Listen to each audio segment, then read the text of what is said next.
Hello there. Hi, Sappy. You like a cricket.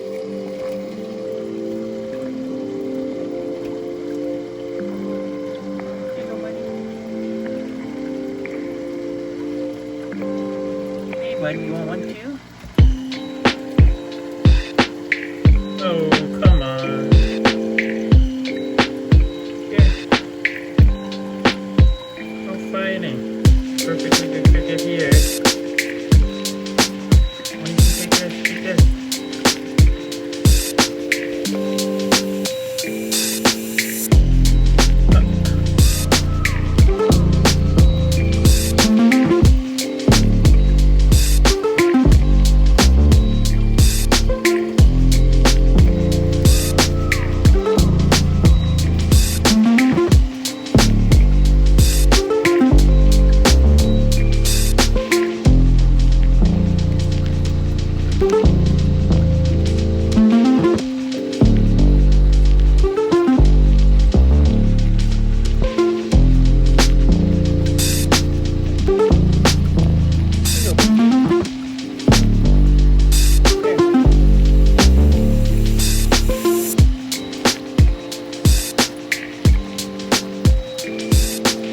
Like we got another egg hatching in here. Must be another baby in the family. It's pretty exciting. What's up, everybody? Welcome back to another video on my channel. My name is Dion and you're watching Reptiliatus. Friends, today we are doing a much anticipated update on my red-eyed crocodile skink breeding project. These are the Tribolonotus, gracilis. For those of you that don't recall, a few months ago I introduced you all to a decent-sized group of red-eyed crocodile skinks I was lucky enough to acquire. Now these animals unfortunately were wild caught, but we discussed the ethics behind that in that last video, so you can check that out up above if you want to learn more about it. But in any case, they were acclimated a bit, and then I showed you all how I set up their breeder enclosures and put them all into it. Today we're going to be talking about how that project's been going, how the animals are doing, and so on and so forth. Now, there's a point I want to send home in this video, and it's that acclimating wild animals is not for the faint of heart, and honestly should not be the go-to choice for anyone. These animals have been very challenging to acclimate, and I'm going to tell you that straight up. This isn't a beautiful story of animals that have just done well for me for the get-go and just thrived and the project's going swell. In fact, the first thing I'm going to disclose to you is that out of the 10 animals that I acquired, systematically I brought in 8. 2 were to be returned to the seller because they arrived in poor condition. I was given the opportunity to try and, I guess, acclimate them and help them, and they were just in such poor condition that unfortunately they passed, even with some medical intervention.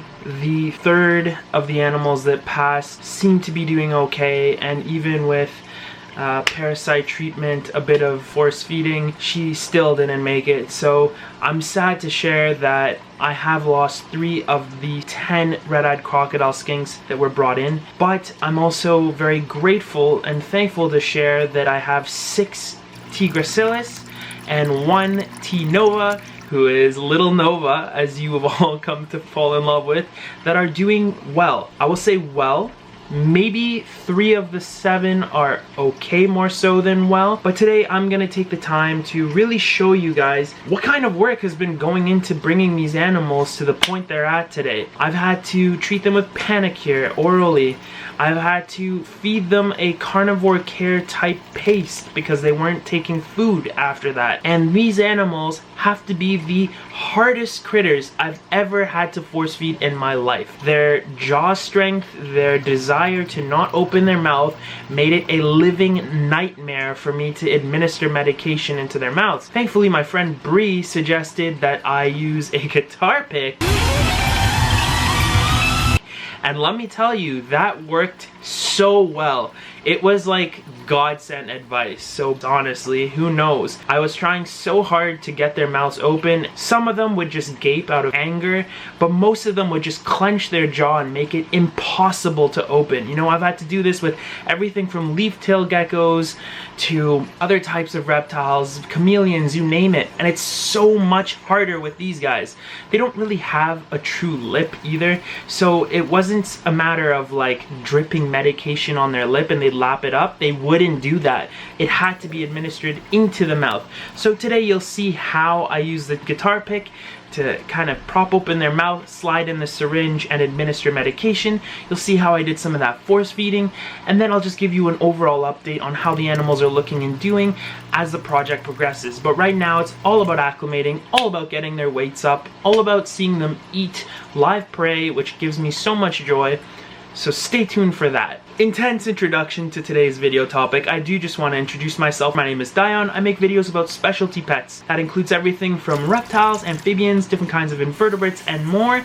So if that's something you're interested in learning about, do consider subscribing down below and then dinging that little notification bell afterwards to ensure that you don't miss any of my future uploads, because I post videos every Tuesday and Friday. For those of you who wish to support Reptiliatus channel further, I have two awesome opportunities that are linked down below. You can purchase some of my merch, which includes shirts, stickers, posters, and more, revenue of which goes right back to the channel, the animals. I also have my Patreon page linked down below where you can become a channel member or patron for as little as $2 a month, proceeds of which will go directly back to my animals for vet visits, enclosure upgrades, you name it. And yeah, it goes a long way. Different perks there allow you to unlock different levels of opportunities, such as free merch after a certain amount of time, sneak peeks on future videos. So yeah, you have lots of options there. So friends, as I was just sharing with you, these animals made it very tricky to administer oral medication. As you can see, using a very thin piece of plastic in the form of a guitar pick proved to be most helpful in getting the mouth open wide enough to gently slide in a syringe to administer, in this case, Panicure, which is a medication that treats animals for worm-type parasites. It's moments like these that really stress me out, because I know I'm stressing my animals out, and I truly wish I was Dr. Dolittle and could just ask them nicely to open their mouths for their own good. But as you know, that's not how this works. The reason why we do this so slowly and give the animal a moment is to ensure that they don't aspirate, which would be the medication getting into their airways instead of into their stomach. Now, as I mentioned briefly in the introduction to this video, several of the animals have lost some weight and don't seem to be eating live insect prey. So for this, I'm using a product called ReptiBoost. I've used it in the past with different species of reptile with great success. Essentially, we're creating a high caloric solution by mixing the powder with water and administering the diet orally to ensure that our animals don't lose too much weight. This, in combination with the parasite medication, should prove successful in rehabilitating the animals.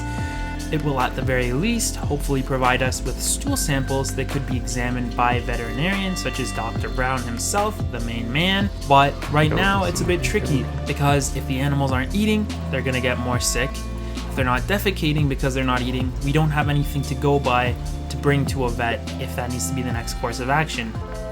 Now, it should come as no surprise that without any conditioning or taming, red-eyed crocodile skinks are very shy and secretive. I've been setting up camera traps on the new animals at dusk and dawn in hopes of catching glimpses like this into their very secretive lives.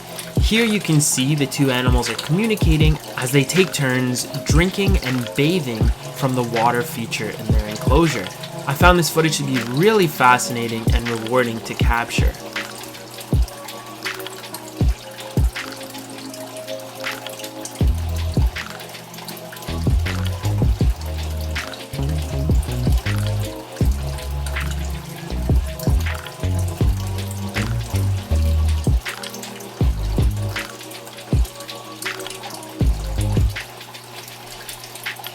Now, one of the things I really regret not doing early on in this project was absolutely filling the enclosures in with plants. Whether they would have just been plastic fake ones or anything else, I felt that all the cork hides and spots under them, soil under them for them to dig, would have been sufficient in providing them with the comfort level they needed to thrive.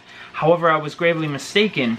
One of the things I noticed very quickly was that as soon as I placed a few Pothos cuttings into the water features, the animals were spending a lot more time in there while I was around, which told me that it really wasn't secure enough of a living space for the animals to thrive. So what we're gonna do now is take a bunch of cuttings from Sunny and Sappy's enclosure here and rinse them off, which I've already done, and place them into the land portion of each enclosure so that they hopefully grow a bit more quickly, or at least already provide more cover for the animals and encourage them to come out more and feed more. I'm not concerned about them coming out for me to see them. I'm concerned that they're not even coming out of their hides to eat. Alright guys, so I'm gonna start pulling some Pothos cuttings out, and we're just gonna find nice spots for them like that. The environment's pretty moist, so I think that they're going to just do okay without having their roots buried. Put a few more of the cuttings into the water. It'll help keep the water clean too. Alright, I feel like that's already gonna make a big difference for this enclosure. Well, looks like we're all done here.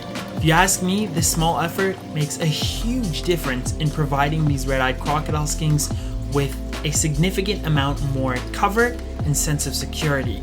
Check it out. Would you agree? So as I'm sitting here editing today's video, I realized I didn't give you a question of the day.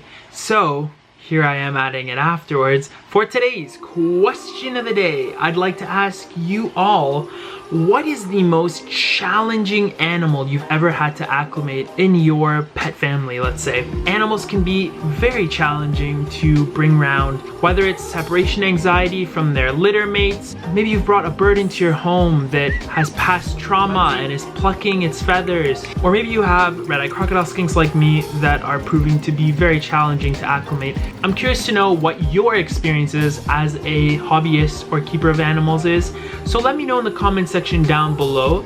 As always, I'll give your comment a heart, and then we can engage in a little bit of a conversation. Now we know that there's at least 2 animals that are doing really well, and they're in the far left enclosure. We'll look at them now just for a quick sec. Those 2 animals are doing great.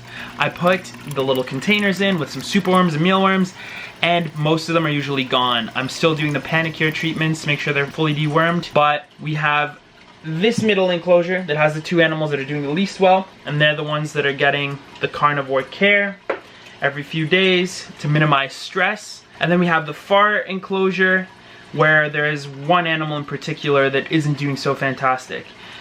The next thing I need to do right now is get a new enclosure set up here for Nova. I need to separate her because I know full well that I shouldn't be keeping Nova with the other 2 animals, but I've been watching them closely and they're getting along okay. They're in there right now because, frankly speaking, this environment is better than them being in a bin. I'm making the best of the situation I can, and I'm hoping that those animals will all do really well. But I just wanted to give you guys this update. I wanted to show you that acclimating animals is not fun.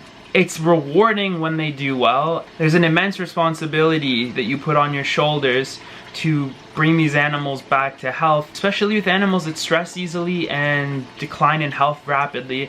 You really have to put in the work to bring them back. And it's been a few weeks now and I'm, kind of grappling with what happened, but losing a few of those animals, even if they weren't meant to be in my care from the beginning, or they were meant to go back, like, that was really hard on me. I don't like losing an animal in my care. It cuts deep, and I really did want to make a difference for those guys. It didn't work out that way, unfortunately, and I'm trying not to beat myself up about it, but they were in my care, so I take responsibility. It's not easy. I know this update kind of sucks in the sense that there's some negativity to it, but I like to be an open book as much as possible.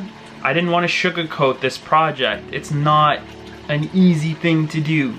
These animals are tricky to acclimate. I got very lucky with Sunny and Sappy. They were pretty healthy from the get-go, and I guess they gave me sort of fictitious idea that it would be like that if I just acquired fresh imports and they didn't have time to get too stressed. But unfortunately, yeah, there was a curveball thrown, and I'm having to put in a lot of work to bring these animals back. And I'm very happy that some of them are doing well, but I'm very stressed, to be very honest with you guys, that a few of them aren't. And I'm really hoping that that's gonna change soon, and of course I'll update you all. So with that being said, let me know what you guys think in the comment section down below. I thank you all so much for your support and for following me along this journey, keeping red-eyed crocodile skinks and trying to grow my captive bred breeding group. It's not going to be the easiest thing. I'm very optimistic though, and I am giving them a lot of attention and care, so I hope that that's going to be sufficient. I hope that that's going to lead to something good. So without further ado, thank you so much for watching, friends. If you like this video, please give it a thumbs up. Feel free to share your comments, suggestions, and more in the comment section, and I look forward to seeing you all in another video again soon. If you want to see more videos pertaining to this specific project, if you haven't already, check out the playlist up above. And yeah, see you guys all on Tuesday. Take care.